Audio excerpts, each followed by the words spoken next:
So, in this series, we're discussing some lesser contingencies in the contract to purchase in the greater Cincinnati area that a lot of people don't think about or take seriously enough. So, we've talked about insurance, we've talked about utilities. This time, we're going to talk about intent to proceed. A lot of people have no clue what this means. And if you're involved in a contract to purchase, your agent really needs to talk about this. I talk about this with my clients when we're writing the offer or when we do our buyer counseling session, and we cover it then, which is the best time to cover it. So, intent to proceed. We often think of in times gone by. Our new contracts, I think, took effect in 2021. So prior to that, a lot of people would think of this as loan application.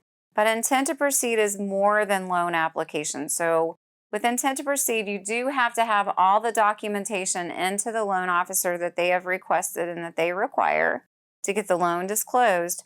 But you also have to have a paid appraisal. So it's both parts. It's having your loan application completed and having your appraisal paid for. So both of those components constitute intent to proceed. This is important because you shouldn't take weeks and weeks and weeks to get your loan application started.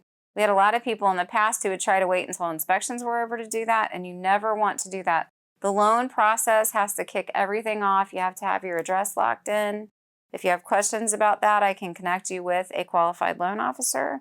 But you do need to have your loan application completed within this time frame and a paid appraisal. With my buyers, we usually line this up with inspection completion, so that 7 to 10 days is a great time frame. Some people have like an upfront approval. They're just waiting on the address. So intent to proceed can be shorter for them because they already have the loan application in place. It's already done. They just need to pay for that appraisal and get it ordered.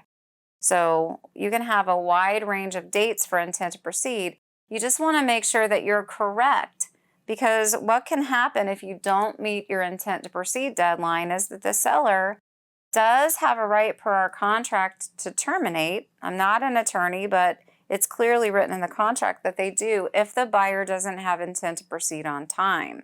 So that could mean that the seller would terminate the contract and also ask for the earnest money deposit since the buyer failed to get that done in time. So we take this very seriously.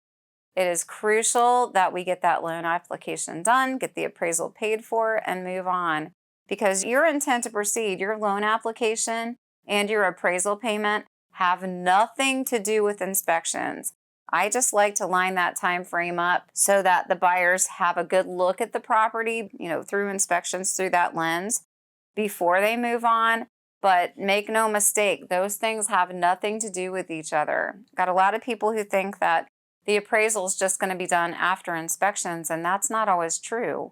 If you have a really tight window, that lender might want that appraisal ordered right out of the gate. So just keep this in mind.